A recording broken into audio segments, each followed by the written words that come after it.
Day 3 of the 2019 NFL Draft. It's rounds 4 through 7. Don't sleep on those rounds. You can find some good value. We bring the panel all together in one place. Where did the Vikings get the best value on Day 3? Courtney, we'll start with you. I think it was at pick 190 in the 6th round with Armon Watts. I mean, when you look at somebody like that who has really and truly not played a ton of football, in the 2018 season, that was his first chance as a starter. The amount that he grew in that season alone, I think, really speaks volumes to where he can go from here on out. When I was just writing some analysis on him, I was looking at who his draft comparison, or his comparison in the NFL was. Do you guys know who it was? It was Shamar Stephen. There we go. I think that, sense, yeah. And obviously the Vikings drafted him a while ago. I think they're going to bring him in here and play him just like they did Stephen when he was a rookie. So between the three technique and nose tackle, I think he's honestly a more athletic version of Stephen. And the thing that impressed me the most, when you look at some of the top interior pass rushers that were taken in the draft, Quinnen Williams, Jeffrey Simmons, you know who's right there at number 3 in terms of pass rush grades for interior defensive linemen of all draft-eligible SEC players? Armon Watts. Armon Watts. Wow. A guy the Vikings unearthed at the East-West Shrine game, where a number of Vikings coaches were on that coaching staff, and they liked what they saw from him in that game and that week of practices. PA, value, Day 3, you're sticking with offense. Yeah, for me, it's a 7th rounder, Olabisi Johnson. And you know what? With the mocks or where the experts are, told us he was supposed to go, whatever. I was here for rookie camp weekend, and what I saw was a guy who was fast, a guy who, from what I was told, pretty much ran the routes the right way every single time.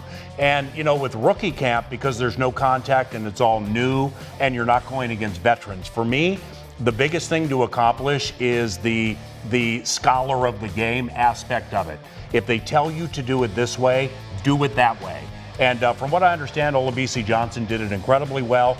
And why I take him is because when it comes to wide receiver 3 here, behind Diggs and Thielen, I think it's a wide open race. And I think they got great value in Olabisi Johnson.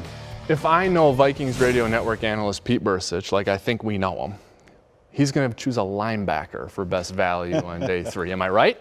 Well, yeah, Cameron Smith is a fantastic value. You take a look at him, and you may want to look at him as a poor man's kind of Ben Gedeon, right? Mm-hmm. But he's going to have an impact because he's going to be able to play special teams. You're going to see him on the field in all of those situations, and he's also going to get the opportunity to get in and play because we need that depth. You don't see 3 linebackers on the field much anymore, but if you're down one here or there, or Gedeon gets nicked up or someone gets nicked up, he's the next one to step in.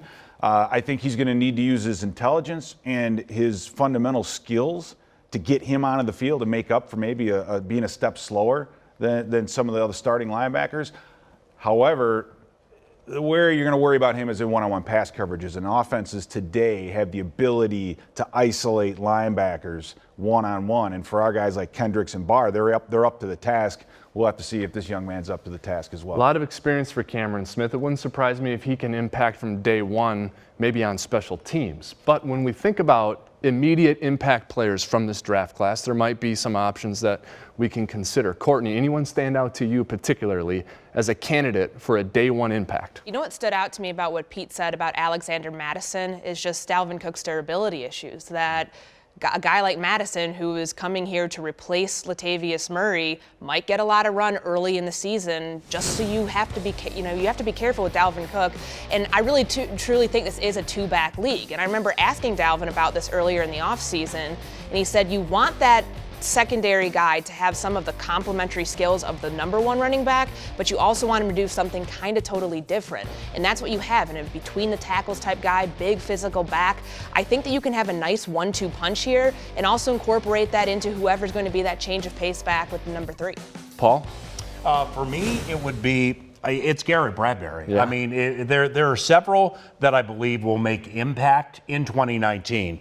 But with Bradbury, let's say at center, off what you said in the beginning, that is an inherent leadership role. Mm-hmm. So he's the man in the middle, he's the anchor, he's the battery mate for the big ticket investment, Kirk Cousins. Off what we saw with Pete, specifically assuming the way Stefanski and Kubiak run this offense, I think the impact that he is going to make and the ability to potentially move Elflein have a nice battle at right guard with Josh Klein, and somebody we left out from a value standpoint.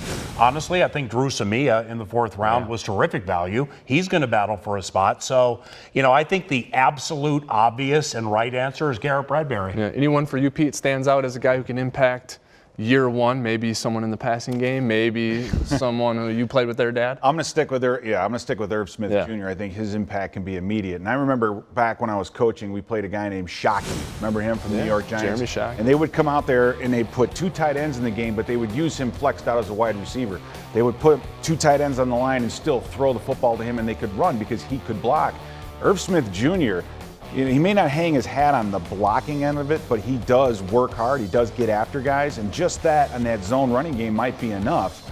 But then you get the play actions off of it, and this kid, like I said, can run after the catch, and that's something that we love our current stable of tight ends, but Rudolph, we have not seen that run after catch ability. And with Irv Smith, we've talked about wide receiver 3. My value guy was Olabisi Johnson. Treadwell's in the mix, BB, Zylstra, Dylan Mitchell, and so on.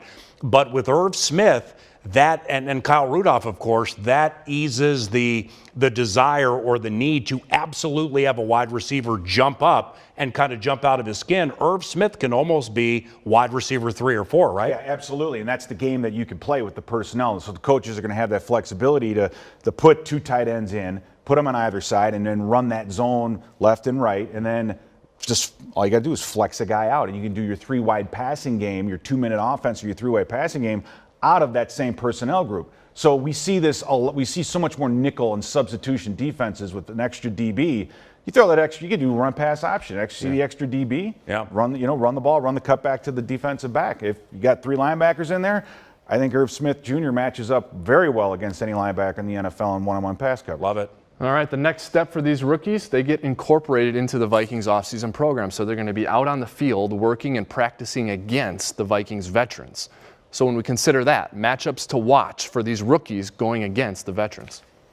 When we talked to Irv Smith on the conference call right after he was drafted, he's feeling good, the energy's flowing, and he made a really profound statement that I don't think any linebacker or safety can hang with me one-on-one. I'm sure Zimmer loved So that. I am ready to see Harrison Smith, Irv Smith Jr. Yeah. I am ready for that matchup. I think that is a very much welcome to the NFL type moment that he's about to experience. He's a really good route runner. As Pete mentioned, blocking might not be his most favorite thing to do, but he's going to learn how to do it here. And I think when you take a look at what's going to happen at OTAs and then transitioning into training camp, this is his opportunity to not be just a receiving tight end. That's what he said he doesn't want to be classified as. He wants to be classified as a complete tight end. So it's really going to take his entire arsenal, his entire repertoire to do that. And I think the safeties on this team are really going to make him work for it. PA? Well, with Jake Browning, the winningest quarterback in the history of Pac-12 football, all right, you've had a bunch of good quarterbacks in the Pac-10 and the Pac-12. Jake Browning has won more games than any of them. We know it's the ultimate team game, so it's not all Jake. When I saw Jake at rookie minicamp, he reminded me of Case Keenum. Now, Case's arm is not the strongest in the history of the NFL, but Case on the move can be lethal. Jake on the move, as I saw and I've seen at Washington, can be lethal. So now you look at the QB2 situation, Sean Mannion, 6'6", big arm. Kyle Sloter, he's been here with Stefanski, but only preseason equity. And neither one has thrown a touchdown in a regular season game. So Mannion, Sloter, Browning, I think that quarterback 2 race is fantastic. It makes preseason games that much more fun, and I can't wait to see Jake Browning in organized team activities against the first and second defense. That's something Mike Zimmer talked about at rookie minicamp, that athleticism aspect is what he expects to stand out from Browning in this backup Big quarterback time. competition. And that's something that he's dynamite on the bootleg. And Kirk Cousins might not be the most mobile outside of the pocket. I think that you have something totally different in a Jake Browning, and that might give him the edge in that battle. You know, and this is an important position for practices, because if you don't have quality quarterbacks who can run a practice, no one is getting any work. So the fact that there's a pretty solid stable in there behind Kirk Cousins bodes well for OTAs, mini camps, and training camps. Well, I mean, Courtney covers the games. Pete and I call it, and you're at all the games. Think about fourth quarters of preseason games. You're Yeah. looking for intrigue. Yeah. Here comes Jake Browning trying to win the QB2 Yeah. spot. And I remember a couple of years ago when it was Case Keenum and Taylor Heineke. In the offseason, I didn't really think much of Case Keenum. Then they started playing preseason games, and it almost was like Case thinking, am I really in a battle with this undrafted Old Dominion guy? Yeah. And Case tore it up in the preseason and eventually supplanted Bradford and won a lot of games. So that's a lot of intrigue. Now, Pete, in the fourth round, Rick Spielman said enough with this moving back stuff. We're moving up to go get a guy. And it was a guard, Dru Samia. And looking at some plays for you to break down on film later, I think Dru Samia is going to be a guy that you like to watch. What do you think about him as a guy who can come in here and battle right away during camp? The reason I like Dru Samia is because he does just that. He battles. We watched the film of him and how he blocks down the field. And when a guy goes on the ground, he likes to give him the knee in the back and just he's a grinder. Now he's going to be challenged a little bit. He's height. He's height 6'5". The long arm guard sometimes. But in this day and age of three techniques and pass rushers, I think that may help him. But I love a guy who's going to work like he does. I love a guy who's going to grind it out. And those are the guys that are going to move up and they're going to improve. And oh, by the way, we signed Josh Klein to a cap-friendly contract. But if Samia can step up and be that guy, then Klein is not, he could be that veteran backup presence for both sides.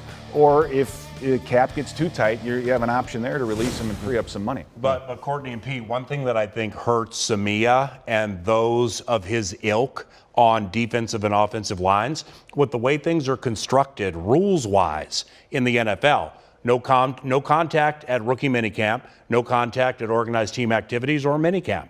So, I mean, he can't come in at a physical position and immediately impose his will to win a starting job. So, I mean, he has to do a lot in a short amount of time. And I agree with you 100%. If you talk to NFL coaches about how this game has changed over the last 10 years, that's the one thing that they'll say is that these draft picks that come in, they're number one, not as game ready because spring practice in college has all been cut back, and now they have less physical time to work with them and develop that. So it may be a season or two before those physical positions can really take off and get better. And the best thing here with a guy like Dru Samia is that you have depth now. That's something that this offensive line has gone through a lot of injuries the last few years. Like, at minimum, they should be pretty happy that they have a really versatile depth option who could probably swing around to several different positions on the interior. All right, thank you, panelists. That's going to do it for the 2019 Vikings Draft Review Show presented by the Vikings Entertainment Network. Thank you for watching. Stay tuned to Vikings.com for more coverage of what the Vikings did in the offseason and at the 2019